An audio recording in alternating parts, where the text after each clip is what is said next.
Citations Rangers, Jerry Bradley 101, back at you again with some more lore. And in today's video, boys and gals, we are back with what people get wrong about X series. And today we're covering a big one. But before we go any further, massive, huge, amazing, big shout out to the gaming storyteller for help in researching this video. Also, he's made some banging videos about assassins. Go and check them out after this video. Seriously, boy knows his stuff.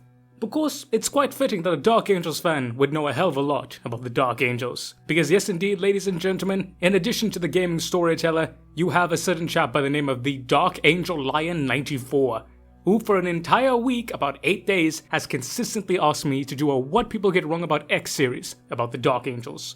So, I'm a man who admires dedication, and I love talking about me secret first boys. So, without any further ado, ladies and gentlemen, strap on in, buckle up, and let's get cracking on with today's video as we talk about the first sons of the Emperor, the uncrowned princes, and what people get wrong about the Dark Angels. So, TLDR time.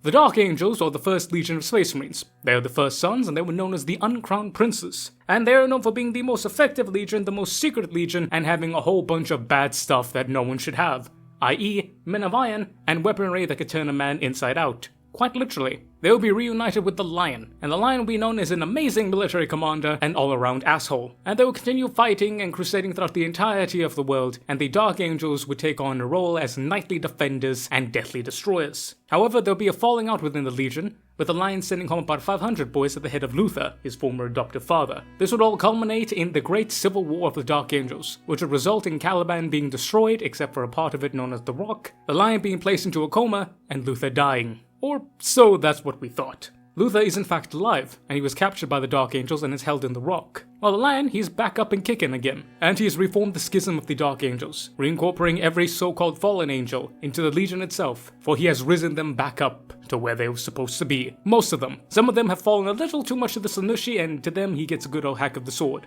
But for most of them, they're all good. So, super short TLDR this time. I know, normally I go a little bit more into it, but that's because the stuff we're going to get into today, woohoo, boy, because I'm just going to come out and say it. Of all the What People Get Wrong About X series that we've done so far, this has to, without be a doubt, the most poignant example of holy cow, no one knows anything about the Dark Angels. Because ladies and gentlemen, what people get wrong about the Dark Angels is that it's not about the Dark Angels. You see, with most legions, you focus on their story. The story of the Blood Angels facing prophecy, whether they will become angels or demons. The stories of the Salamander and how they are defiant protectors of humanity despite everything the world throws at them. The story of the Ultramarines and how the warrior kings of Macragge will never yield, etc. so on and so forth. But with the Dark Angels, it's not about the Dark Angels. The Dark Angels' lore, the Fallen, their secret weapons, all that nonsense, it doesn't matter. You see, because the Dark Angels are about the setting. Their lore is not about who they are, it's about what they represent. As you'll notice by the thumbnail, the Dark Angels are a legion of blanks. Well, kinda. They're a legion of pseudo-blanks. So, as I said before, buckle up, because this gets wild. Also, I'm gonna try to go a little slower this time around because, oh boy, when I first heard this, Jesus Christ, it took me for a ride. So, the Dark Angels were the first legion ever created. Because of that, they wrote the manual, quite literally, on how to Space Marine. But, more than that, they were given special privileges of the Emperor afforded to only the First Legion. They were also known as the Emperor's Destroyers. If an enemy needed to be removed, you sent the Dark Angels. And most people always believed that that's because they were the First Legion, the first sons, the most trustworthy, etc. However, that is not really the case. The real reason why the Emperor put so much trust into them is because the Dark Angels are pseudo-blanks. They have an innate, built-in resistance to the psychic predations of the warp that is coded into their very gene seed, because their father, the Lion, is indeed a blank, or a pseudo-blank. For those of you who don't know, blanks are notorious for being immune to pretty much all the predations of the warp. But more than that, they're also known for being assholes. Generally speaking, they're uncharismatic, they are physically repugnant, and basically you want to get away from them because they just make you feel uneasy, they make you feel uncomfortable, and in some cases, some extreme cases, that can manifest itself in a physical reaction, such as throwing up or literally becoming ill. The Lion has that to him. You'll notice that whenever he meets his sons or any type of Space Marine, they immediately don't like him. For example, his first captain, the previous chapter master of the Dark Angels, Corswain, he does not like the Lion one bit. When he first meets the Lion, he feels the need to kneel, yes, but he feels the need to kneel in disgust. He does not like the lion, one bit. When Dante first meets the lion when he's returned, Dante doesn't even give the pleasantries they did with Gilliman. He just tells the lion what he needs to know and he just bounces. In fact, every single Space Marine that interacts with the lion just wants to get away from him, except for a certain few, that being the New Risen. They seem to be alright with the lion. But we'll talk about that a little bit later. So now you'll be asking, okay Brad, yeah they're blanks, but why does that mean that the Emperor trusts them? Aha, now that's because you need to know what a blank is, and what a Space Marine is. A blank is someone who is said to not have a soul, to be soulless. Now, that is kinda allegorical, it may not be, we don't really know yet, it hasn't really been expanded too much, but the reason people say that is because when you're in the warp, each and every soul, each and every individual has a light. And that light grows. The bigger the person, the more powerful they are, the bigger and brighter the light grows. That's why Psychics, for example, are very much like a floodlight. The Emperor is quite literally a lighthouse. Now that light is said to represent your soul, and it's also how demons are drawn to you. The warp is often referred to as predators. Demons are indeed predators, they prey upon the souls of the living. So, the bigger and brighter your soul is, the more likely a demon's gonna find it tasty. A blank is said to have no light, or very, very, very dim, i.e., demons are not going to notice them or be attracted to them. And it's said that in regards to the pseudo-blanks of the Dark Angels, their lights are very, very dim, if not there at all. Now, why is that important? It's important because it means that the Emperor could trust all of the bad shit that he couldn't to the other legions, to the Dark Angels. For example, the Exindio. For those of you who don't know what the Exindio is, they are essentially Dark Age of Technology men of iron, battle automata that would make a Thanatar look like a pussy. I know, because I faced one in the tabletop, and my god, I was indeed like a pussy. So, these things have their own souls, because again, they're men of iron. And if a demon sees a Thanatar up and about, it's gonna go for it, because Thanatar is big, spicy, and tasty, and Sinesh likes that big.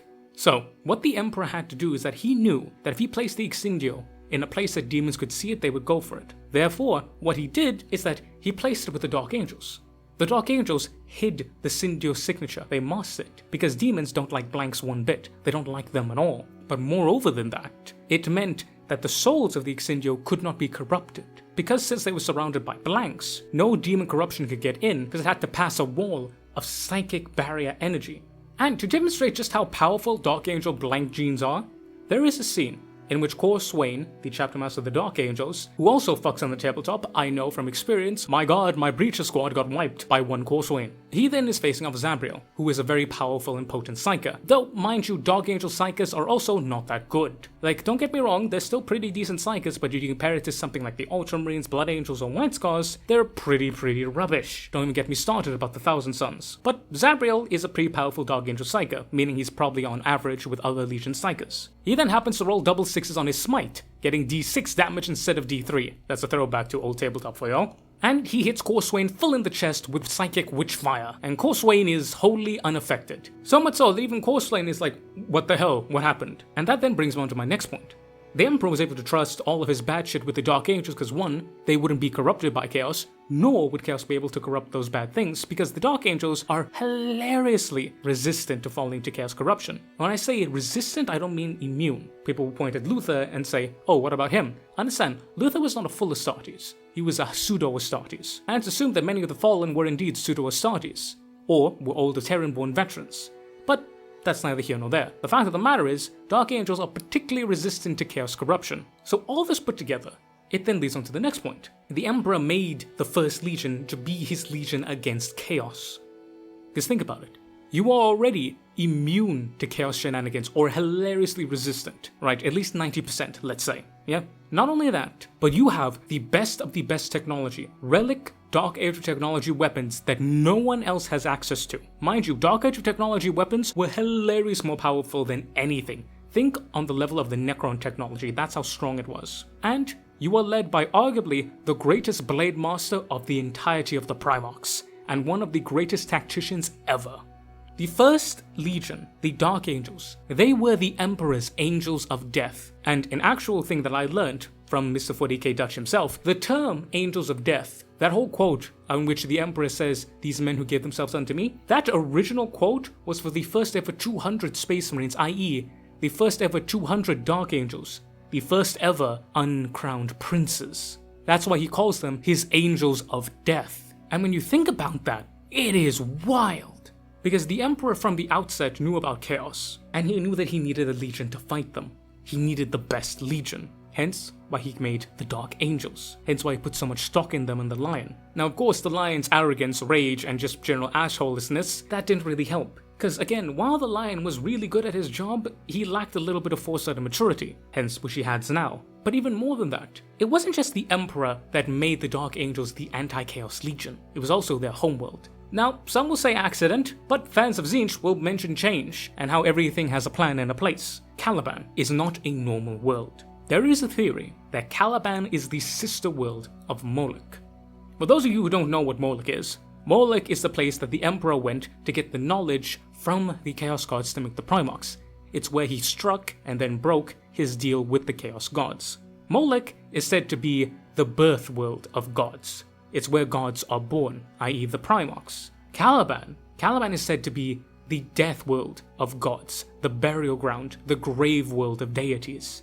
Because it's where gods die. And the reason why we say that is twofold. One, for those of you who know much about Caliban, it was infested by warp creatures. More specifically, its greatest enemy was a warp-based lion. Now these warp lions, hilariously dangerous. One of them actually got out once from Caliban and destroyed an entire system. One of them did that. One singular one did that. And the question is then, how did they not destroy Caliban? Well, of course, the Caliban Knights of the Order, they did their job pretty well, but more specifically, certain little fellas who were just little guys by the name of the Watchers in the Dark.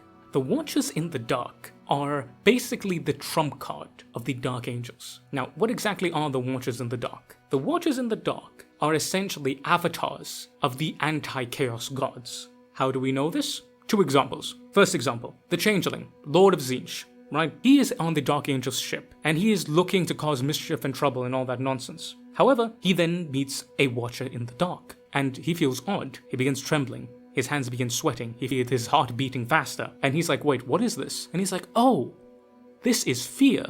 But he's a demon, so he can't feel fear. But he knows that if he could, this is it. He registered that this is fear, and it's so weird to him. It's like, this is what fear is. I'm afraid, but why? And he decides, you know what? I'm going to use my change vision to look into the future. And normally where he'd see many different branching patches of things going left, things going right, and everything in between, when he looks into the Watcher, he only sees one singular truth, meaning that all the other truths of the what-ifs of the changer of ways stop. The changing stops, for there is only one way, and that terrifies him, because it turns out the Watcher in the Dark is a blank deity, or an avatar of blank deity, or many blank deities. Caliban is essentially the reverse of Moloch. Moloch was a blank world with warp at its center. That's how the Emperor could gain access into the warp. There was a warp portal at the center of Moloch, and he could literally walk up and talk to the Chaos Gods. Caliban is the reverse. It is surrounded by warp magics and warp energy and warp beasts, but inside of it, in the center, is a portal into the blank dimension. What is the blank dimension? To be honest, we don't really know. But just as there is a place where there is only emotion and chaos, there is a place where there is no emotion and only order. Again, if there's a heaven, there has to be a hell. Or in this case, if there's a hell, there has to be a heaven. And in that place, that blank dimension, it is a mirror image of the warp, which might be the forest, or the forest could be part of it, we don't really know. In that realm, this blank dimension is home to the Watcher in the Dark, or the Watchers in the Dark. It is home to the blank gods, the exact opposite of the Chaos Gods. Now, it could be a multitude, it could be a pantheon of many gods, and the fact that each and every Watcher is an avatar of an individual god, but I think it's the exact opposite. Whereas the Chaos Gods are multiple gods fighting for the true place at the top, I think that with the Watchers in the Dark and the blank dimension, there's only one god, and he is simply just the Watcher in the Dark. Thus, he sends forth the Watchers in the Dark, his avatars, his emissaries, his foot soldiers, because whilst they cannot be harmed by mortal means, and that's a thing, they cannot literally be killed by mortal means, they are seen time and time again fighting the warp, especially on Caliban. Where you see, a young Zarahil, that librarian from Uria who fought Corswain, met a bunch of these guys when he was on a hunting trip with his dad, and they are talking to him, and they're asking, is he warp tainted? What are we going to do? What's going on? And then they end up discussing his future, and it is quite clear they are enemies of the chaos, they are enemies of the warp. Now that then ties into a whole nother storyline later, but I'm gonna leave that for Dutch to cover the video, Dutch, damn you. But the fact of the matter is, we know that the Watchers in the Dark are no fans of chaos, not even close. And it makes sense, because they are anti-warp to the T.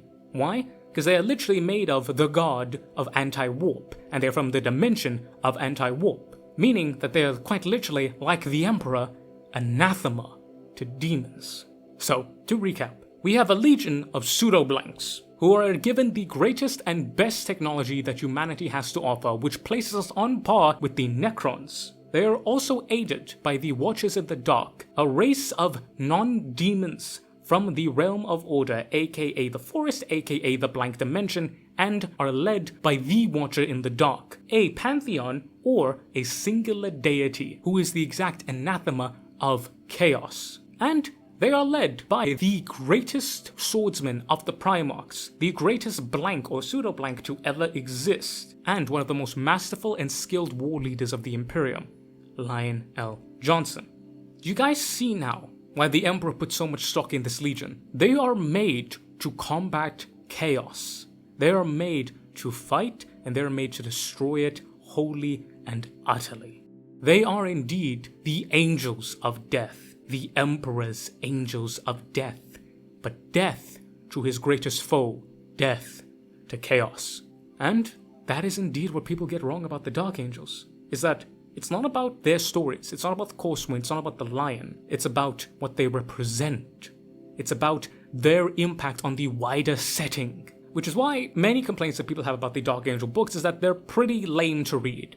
They're not exactly awesome and great. But in my opinion, that's just because people are expecting something different. If you read a Dark Angels book, you're expecting bombastic action, you're expecting like a tragedy of Calth situation, Horus Rising, you're expecting, to have characters and impact and agency and all that.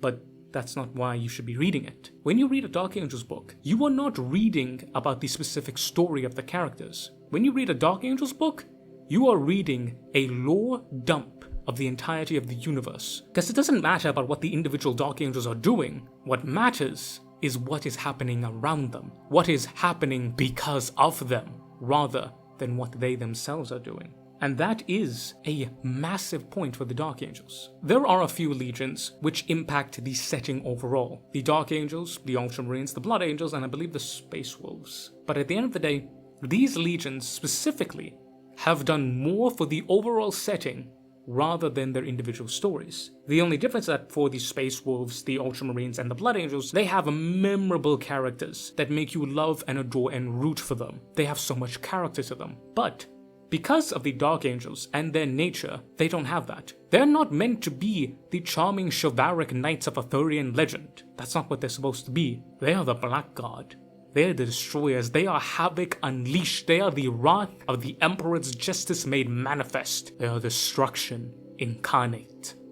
And destruction is not chatty. Destruction is not charismatic, but destruction is certainly effective, and especially terrifying. But now I hear you guys begging the question, it's like, hey, Brad, if the Dark Angel is supposed to be so good against chaos, what happened? Well, as I said before, the Lion is great at a lot of things, but his arrogance caused him to overthink, it caused him to overhype himself, and it caused him to act rashly and make some stupid decisions. That then led to the whole malarkey of Caliban, and eventually everything going sideways. You may have every single tool in place, but if you don't use it correctly, it's not gonna go well. And because of the fall of the Lion and the whole nonsense that happened with the Unforgiven, that then meant that the Dark Angels and their successors couldn't focus on their true task, they then focused on hunting down the Fallen.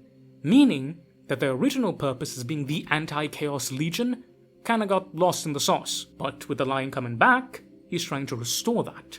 And he's trying to restore the Risen. But the thing is though, remember how I said earlier on how every single Risen seems to be okay with the Lion? They seem to talk to him and like him and converse with him. They're not really disgusted by him as much as other Space Marines. Well, that's because there's a theory. There's a theory that the only reason why someone can enter the forest is because they have passed.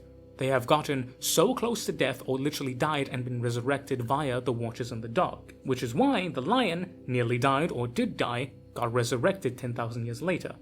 Every single Risen, they have indeed passed one way, shape or another, and they have returned back into the present day as a revived man, a pseudo-revenant. Now again, we don't exactly know how this works. This is all very, very relatively new, but we do know for a fact the forest is its own unique dimension, and each of the Risen and the Lion can indeed control that. How exactly they can, we don't really know. Can it be taught? Unlikely. But we do know that only those of the Dark Angel's gene seed, i.e. the Lion's gene seed, can indeed access it.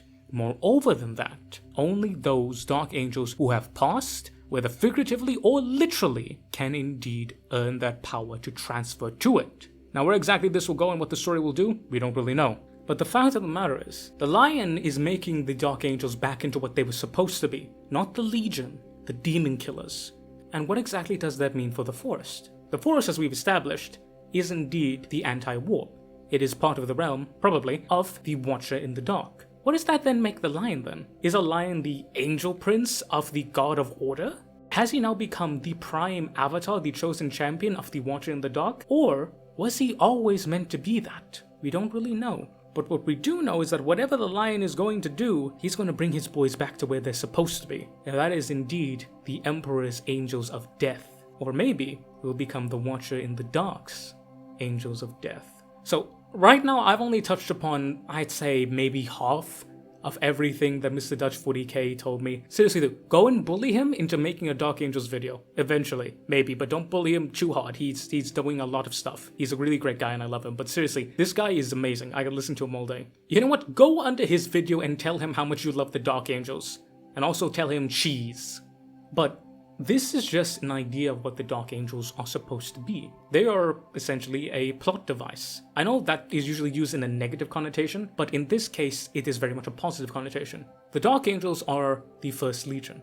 As I mentioned before earlier, they are the Emperor's Destroyers. But the thing is though, I once heard a saying, I don't know whether this is from a book or from a fellow YouTuber, but I heard it somewhere.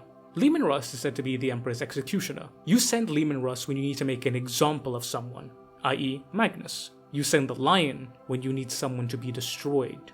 No recollection, no memories, nothing. And that is what the Dark Angels were. They were just a whole nother level of deadly. But it wasn't because of the technology they had, it's because of who they are. A legion of blanks, connected to the God of Blanks, and his avatars, the Watcher in the Dark. Now did this God of Blanks have a deal with the Emperor? We'll never know. But just the sheer concept of that is wild to me. The Dark Angels mean so much for the setting. The Dark Angels are the contingency plan. The Dark Angels have so much importance in the setting, yet no one knows about it because they're not supposed to. Not even the Dark Angels themselves know about this. They simply have a duty to do, and they are loyal to the core. The only reason why Luthor and some of the angels turned against the Lion is because the Lion was being a dick to them. If the Lion just handled the situation a little bit better, Luthor and his boys wouldn't have turned, hence solving that issue. But the Lion is a flawed character, and he eventually learns about that and admits it in his latest book in regards to the forest. He understands that if he had handled the situation better, he could have avoided it. The Dark Angels are the greatest legion of Space Marines, not because of their victory tallies, not because of what they've killed, or not because of the campaigns they've won, not because of everything that they've done. They are the greatest Space Marines because of what they are capable of. It finally makes so much sense to me, all these little details that didn't connect. It finally makes sense why Dark Angel's lore never is super interesting or super awesome. It finally makes sense why the Dark Angels are written the way that they're written, and why they always seem to be doing stuff they shouldn't. It's because they are simply a different legion.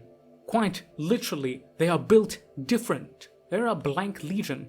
That explains all of the shenanigans and all the rubbish they do. But moreover, it explains just how effective they are. The Dark Angels have always been a legion that I've admired, but never really loved, never really gotten my teeth into. But realizing this and understanding everything about this now, I look at the Dark Angels and I can't help but stay in awe at these just amazing sons of the Lion. The Lion too, I really loved the Lion when he came back. Truth be told, before I despised the Lion, he was one of my least favorite Primarchs because I just think he's an asshole.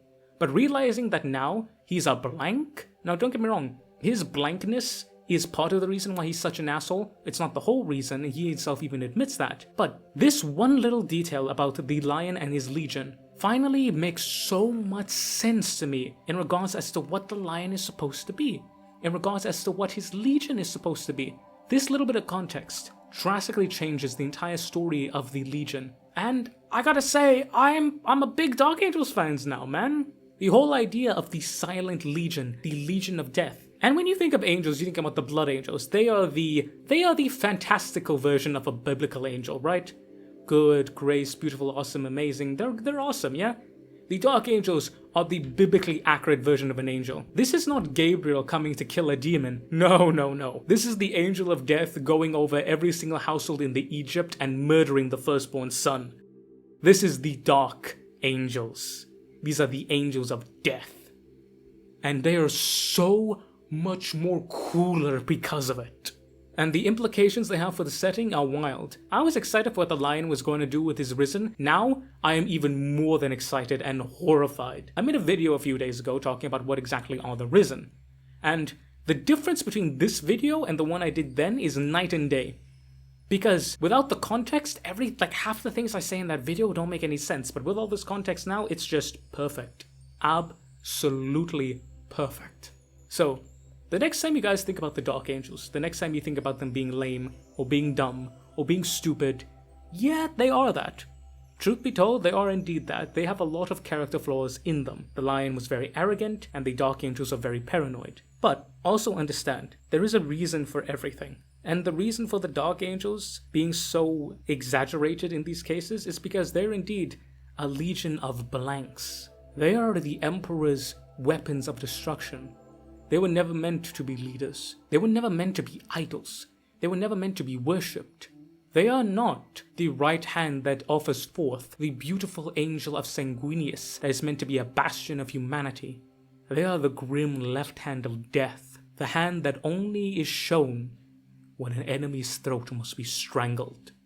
That is the Dark Angels Legion. So, whilst they do have plenty of reasons for you to hate them, you cannot deny that the Dark Angels are one of, if not the most important Space Marine Legion to the overall lore of the setting of Warhammer 40k.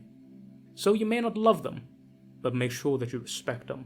Also, it's just goddamn cool about the Watchers in the Dark and the Watcher in the Dark, bro. I want to see that fight so bad. But yeah, ladies and gentlemen, thank you all so very much for watching. I do hope you guys enjoyed. I did not even cover half of the research that Dutch did. Dutch sat me down and he talked to me about all of this and it was like, holy cow, this man knows so much. I actually told him, bro, you should be covering this, not me, because he's going to make a better video. But he's a little swamped as is. As I mentioned before, he's made a super awesome series about the power rating of various things in 40k. It is quality, and it is hilariously well researched. So I'll make sure to link it down below. Actually, I'll link it at the end of this video. Go and watch it. It's great. It's fantastic. It is super awesome. But let me know down below, what do you guys think? Did you guys know this about the Dark Angels Legion? Is this brand new information to you? Did it flashbang you like it did me? And what do you guys think about the future of the Dark Angels? What do you guys think about the Watchers in the Dark? Do you think that we could see a Watcher in the Dark? Do you think it's one big god like I do? Or do you think it's another pantheon like the Chaos Gods? And what do you think the Risen are going to do? Do you guys think we're going to see anything groundbreaking and literally setting changing? Or do you think GW is just going to mull about like they normally do? Let me know down below. I want to hear your thoughts.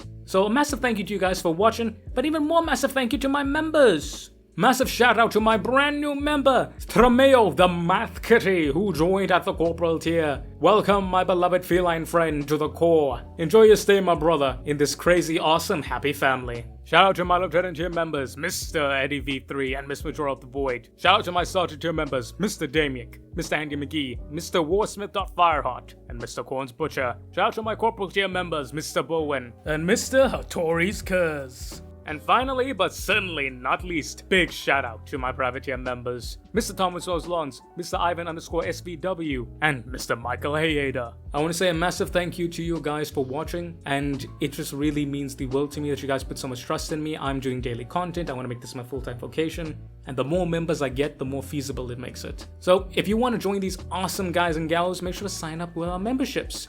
You can early access to these videos soon, promise, DM. I know that I haven't really been doing that much, but you know, it's I've been moving and this is my first week that I'm not moving, so before this week is out, I will fix it. I promise, cross my heart. I just need to get all my P's and Q's in order. But in addition to that, you gain behind the scenes stuff, hand in making the video, early access to a bunch of stuff, video schedules, as well as voting on the channel, and just my general love and support. And if you sign with the Captain tier, you gain a video topic on anything that you want, and I will make it quite literally the very next day. Once I get the request, that is. you can just type a comment in down below. But if a monthly commitment ain't exactly your jam, you can always just send me a super thanks. Click on the super thanks down below and you can drop me a $1 or $2 just to say, hey thanks, I really enjoyed this video. But remember, this will always be free, you never have to do anything, never feel forced or pressured into doing anything. I will always love you no matter the what, and you watching and commenting and liking and just enjoying the video, it's more than enough for me. And goddammit, do I love each and every one of you for just simply being here. Mwah! I love you. Mwah! I love ya! But ladies and gentlemen, I've been the General Bradley 101. You've been beautiful, awesome, and amazing people. Thank you all so very much for watching. Make sure to stay loyal out there, boys and girls. And I will catch y'all next time. Dismiss, Rangers.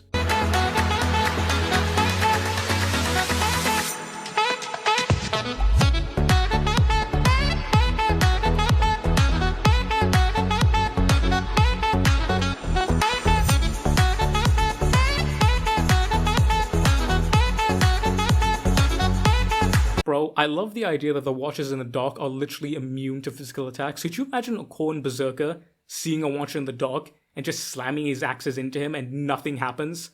God, that'd be funny. That'd be so funny.